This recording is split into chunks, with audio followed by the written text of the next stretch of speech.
Look what arrived at the international headquarters of Generational Gamer, all the way from the UK. Alright, let's open it up.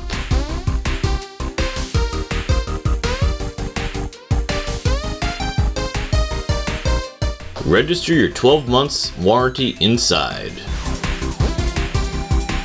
Alright, here's the manual. Let's see what we've got in here. Starts with English, then works its way through other languages. Put that aside, and here is the device itself.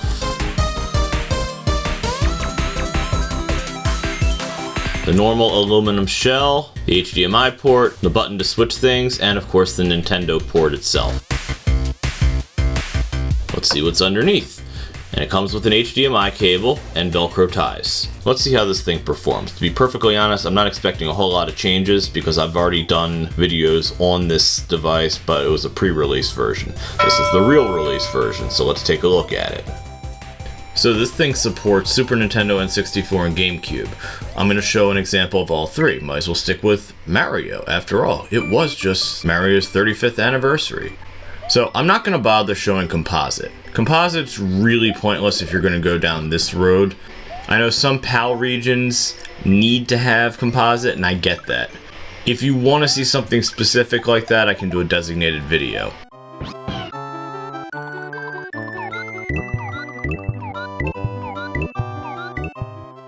So here you can see the switch from S-Video to smoothing. I don't know why I'd use smoothing on a 2D game, but that's just me. Let's take a look at Super Mario 64. First, there's no smoothing, and I think it looks absolutely wretched. And then S-Video with smoothing, and I think that looks really good. Now, personally, I wouldn't even bother playing this game on this console, because you can play it other ways now. And my number one way would be on the Switch, because you can play it anywhere. Overall, the graphics look pretty solid for an N64. You will also notice that these are all non-gameplay elements. I did play it with this. I haven't noticed any lag. I know that's a big question for a lot of people, but it seems to do what it's supposed to do. I have seen the inside of it, an early board, and that one, I never showed it because it's a soldering mess.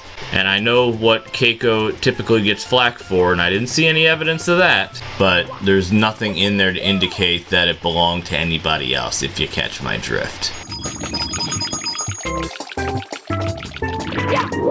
I do appreciate Kaico sending me a copy of it so I could check it out, but overall for the N64, I think it does a very admirable job.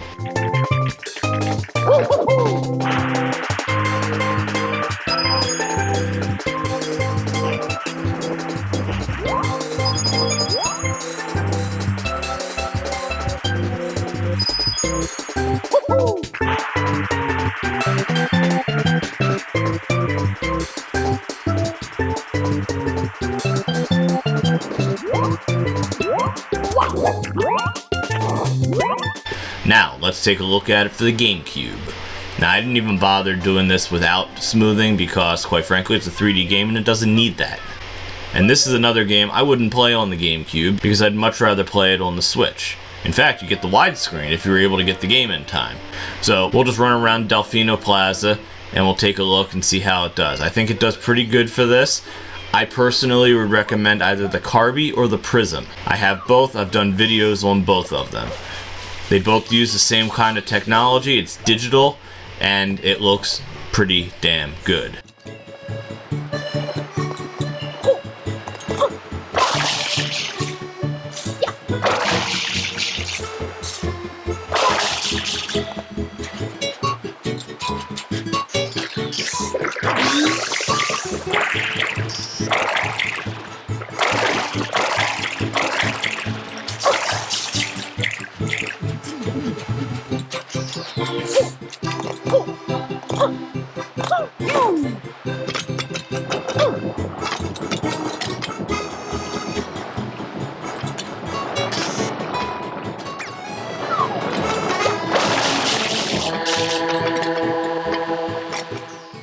So let me just ask you this.